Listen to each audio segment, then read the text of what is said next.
Hey guys, welcome back to the Cobblestone Chronicles. As always, it's Zueljin. Well, as y'all can see, the return trip doesn't exactly make it like we want. we kind of go straight into this area here and make a wild loop back around, and that's not what I want at all. Unfortunately, the way that the track sets up, when you want to go right, which is this way, that's what happens.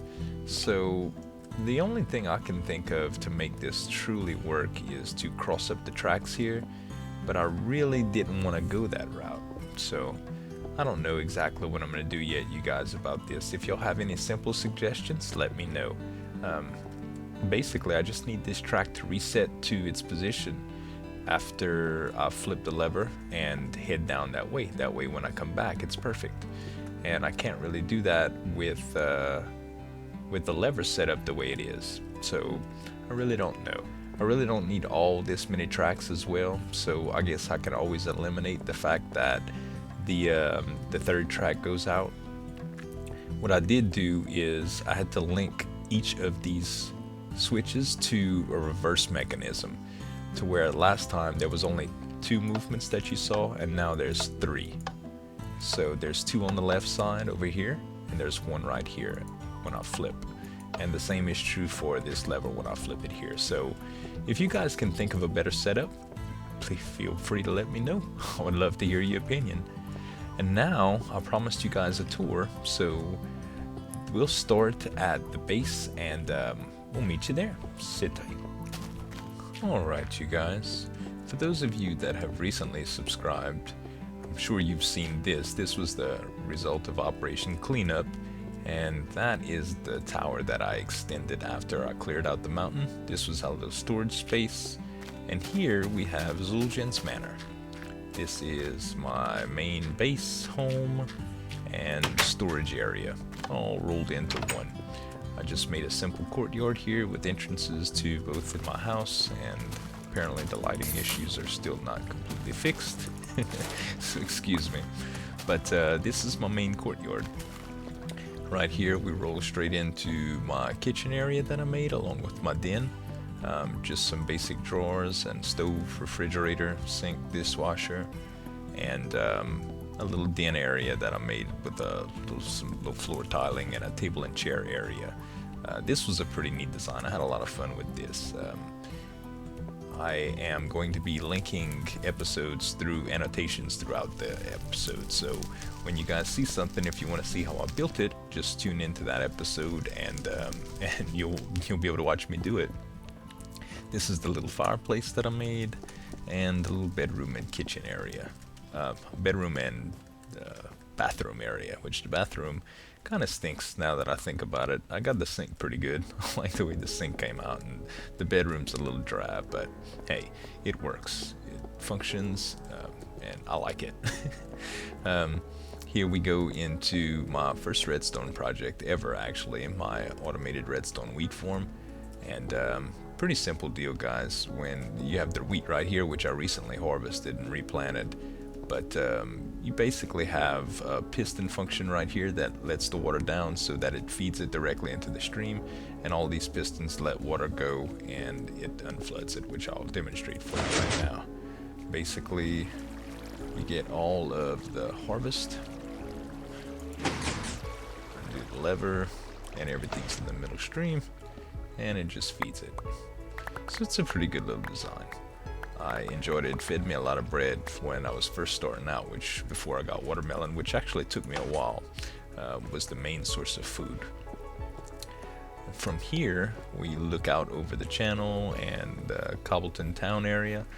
But first, I'll show you my second redstone project, which was help me form the library and all the bookshelves. This was the automated read farm. In here, it's a real simple project, guys. I surrounded the whole thing with reeds that next to a track and pistons to push out. And basically, when you get in the cart, well, you don't even need to get in the cart for me to show you, but you activate the button, it pushes the tops of all the reeds that grow right there, and it takes you around to collect them all. The cart comes right back, and voila, right back in space. So now that we actually have one reed to show you, I'll show you what I'm talking about. I just pushed it down, and it takes you around and right back around. So it did good for me for a long time. That helped me make all the bookshelves that I have now. And as you can see, every once in a while I harvest it. I haven't done it for a while, but it does produce pretty good. This was my first train station. The first time I took my ride to the other area, my second area, which I'm building my subways toward now, is the Sunset Station. And I called it the Horizon Railway. Basically, it took me all the way down to my dual spider spawner, and passed over the underwater dock here and my channel gate, and it brought me all the way in. Right here is the outside of my two forms, and from here you can go down and back into the base. Right down here, well, sounds like we have a visitor somewhere.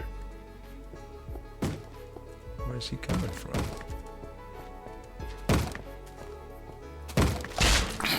I don't know where that came from. But oh, he turned on my very front door. And it's broad daylight. It's because of the veil that we still have yet to fix. Let me go ahead and fix that. Some tour guide I am, having to fight off monsters while I do it. At least you know I'm real, right? Okay, so anyway, this connects down to the nether gate, which I also have my forge down here. My forge comes in, I got a little incinerator and a big furnace set up, along with some chests for extra pieces of armor and things of that nature. I don't have a whole lot in these chests naturally because I do have a primary storage area, but it does pretty good. I set a little infinite water supply and a fountain, and also a little workbench here. We also did the setup, which ever since Jeb redid the patch and it redid the doors, a lot of the doors don't work when I did a dual door setup, but this is pretty much my nether setup.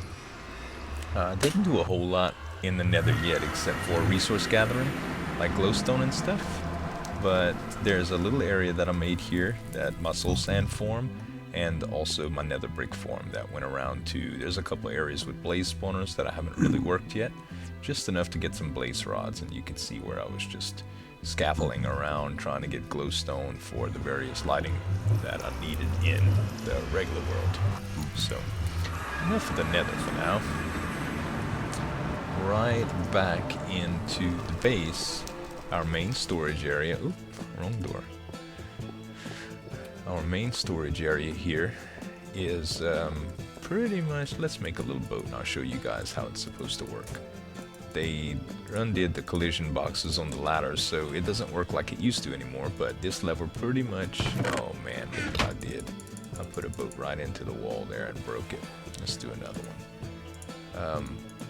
It really messed up the fact that how the elevator worked in the first place. When you got up top was my biggest portion, was my biggest part. This holds the boat down. When you press the button, you get in the boat. Let's see if I can make this work again. Basically, you just slide all the way down, and the water stream catches you and picks you right up. It's a slow ascent, but it's a pretty good rig. Naturally, it doesn't work as well without the ladders on top anymore, but it takes me all the way to the veil.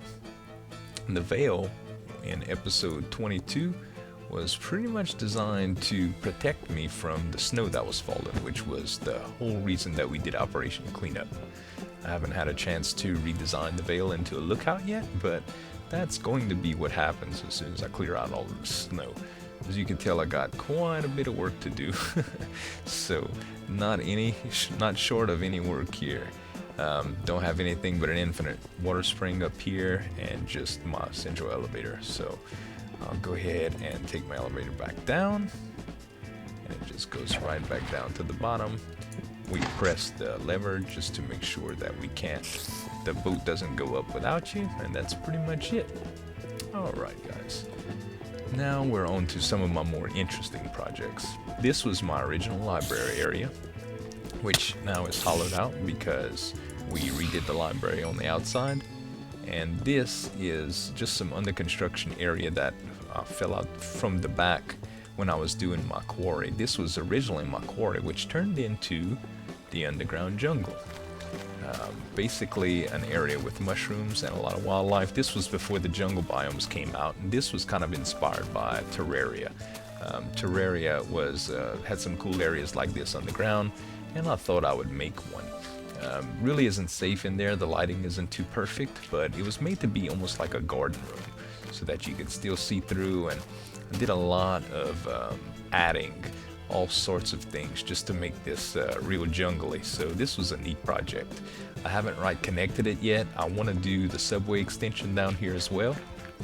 This is my mob grinder, my first one, well, my second one actually. This is my first functional one. It's a zombie spawner that's right back here. Did a pretty traditional setup. It drops them down the hole. I'll show you guys right quick. Drops them down right here. They get fed from the spawner into this room. They drop down the little hole and all the way down, and they feed right back up into this area here. They drop just enough to where they take some damage, come through here, get risen up right here, and then transfer right into this section and get held in this area so that you can just kind of scratch at their feet in this area here. I think I just broke a sheet of glass by accident. Oh well, it shouldn't make that much of a difference now that I think about it. That's what you get for swinging an efficiency pick around. And let's see if this guy comes to meet us. Yep. No issues. And you can beat them up just from here. And they do actually come a little bit further in, so that's the mob grinder. Works out really well actually.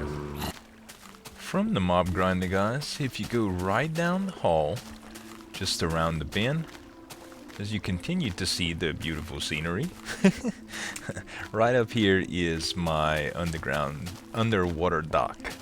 This was a really fun project, and I really like it. It allows you to do underwater bases, which is really nice, and have boat access in and out.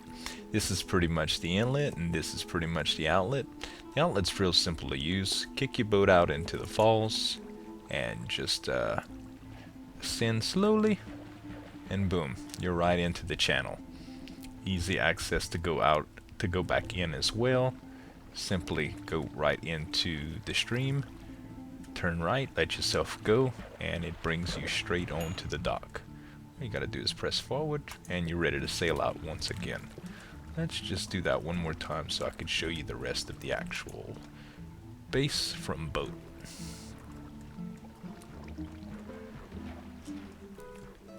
So here you can see that you're approaching the rest of the base. Here's the Mason's Guild, which we'll show you in just a minute. I want to sail to the dock section and show you my original dock design and how it worked. It was basically real simple, but it came out pretty cool. I had to modify it recently due to the operation cleanup and some TNT accidents that we may have had. But all in all, the design was meant to work with the mountain, and the mountain's no longer there, so it wasn't really a big deal. Eventually I'm gonna want to install some underwater lighting and turn all of this to sand. That's gonna be a project yet to come, but it'll be pretty cool once it's all uniform. It'll just look better underneath the water. This is my bridge area that I worked out with to get back and forth to my dock area. This is the Ekinstan bridge. Ekinstan was one of my subscribers that really got me some attention from Doc M, and really challenged herself to get me recognized, which she did, and we thank her for that. Definitely brought me into the real world of LPing and got me serious about this whole thing. This is where my villagers were, which you've recently seen, and this is my dock area. So guys, as we approach the docking area, I just have a little floodgate set up just so we can get in and out without any worries, and trap anything that's behind us in the water actually. And right here we just get out, and it basically docks just like the underwater dock section did on half slabs. And I actually brought some glass panes to repair this because I knew that I had messed it up a while back with a creeper blast. As you come out here, over the Eakinstan Bridge, to the left you can see the desert outpost where our sand quarry is, and I'll show that to you right quick. I haven't connected the road really because I haven't done most of the quarry work in the sand yet. We're going to get this area all more refined in the future. But this is a real simple setup. I just did a cobble on sandstone half slab, a cobble on sandstone slab look, and just a real simple setup going underground just so I can mine some sandstone and do some torch work for dropping sand to mine with. Just got a little furnace set up here as well as a little chest set up here. Nothing major. A little outdoor patio area for the entrance, and there you have it. That's the desert outpost. Moving right along back onto the road. Basically, I used the road setup here in Cobbleton to it's all messy down here, but I used the road setup here just to where it's easy to navigate. You can pretty much get anywhere except for the desert outpost directly from the road or the rail station once I get everything finished. But that's the Born and Form area, which we'll get to just in a moment. As you can see the subway and the tree form here. This is the alchemy lab. Alchemy lab's set up pretty simple. Just a few chests set up. I have an infinite water supply here, some buckets here, so you can just use the buckets to grab the water as you need to fill this, and then just put your bottles in your alchemy stations and make all the potions that you need. And I don't know how to get out the door. Okay, that's the library here. I actually like the library setup a lot. The library I did, it was a really fun project. The red wool, I initially just went to collect red flowers and did a lot of wool dyeing, and I made it 3 tiers up here with the enchanting table at. Can't really see the view, but it turned out very nice as it was. I liked it. All the way back down and out and to the tree form that we recently extended that it looks like a zombie knocked the door off of. I'm gonna have to go around changing all these to iron doors eventually. But I went with birch trees in this area because it's really easy to harvest birch trees. They don't grow too high with glass over them, and you can pretty much harvest a stack and a half of wood almost every single time you run through here. So definitely a good little neat project that I did. After exiting the tree form, right up here is the Mason's Guild, you guys. This was a very fun project as well. Basically did the nether brick and sandstone layout with a lot of the nether fences. I like this design a lot. I think the real thing for me was using these steps. At the time, upside down steps wasn't available, but I did use these for the windows, and I like the really inset look that it gives it. Also did it at the top. Right here, I just have the sign, Mason's Guild Hall, and I have a dual cobblestone generator set up. I did one vertical and one horizontal just to give it a little bit of difference, and a chest to put excess cobble. And right here, what we have is King 13 did a little tutorial for me that told me how to make a pulse generator just to reset my clocks, which I can show you right here. I have a clock set up that just makes my rounds and controls the cobblestone generator. And cobblestone generators are pretty simple. All I do is I lean back right here, and it re-ups the cobblestone for me. So if I wouldn't have an efficiency pick, it's actually a little bit faster than this, but and every once in a while my clocks get reset. But as you can see, it's a pretty neat design. It was a lot of fun to do anyway. So outside of the guild hall, right back around, as you saw before, there goes the cobblestone right back. As you can see, the train station is right behind it. That's the project that we're currently working on, and you guys have already seen that, but I'll show you right quick. Basically just a subway station, goes all the way down to the track switching area, which is incomplete at this point, so not much of a tour there, which you'll see that in the next episode, I'm sure, to finish it up, if I figured it out by then. This was by far my most fun project that I've had. This is the big old Born and Form area. I've been letting my sheep graze for a little while just because, well, just because I really didn't feel like keeping them in those pens. Really wasn't healthy for them. I do a little bit of stuff with them every once in a while just to mess with them, and basically I got 2 of every kind, and every once in a while I just herd them right back. Got a few chickens out here. Got a few farm areas, just more like for decoration. I don't really harvest these areas since they're all enclosed. I did a little silo back here, and inside I did a little bit of work too. I didn't really know where to put my cows, so I went upstairs with my cows. Got a little pig farm back here that it looks like the pigs actually got out of. I'll have to put them back in there sooner or later. Every time an update gets published, things get messed around, so sometimes my animals aren't where they're supposed to be. But there's my cows. There's a little bedroom for if anybody that needs to stay and do some farming and sleep through the night. I did some creeper face decorations on the outside. I thought that was pretty cool.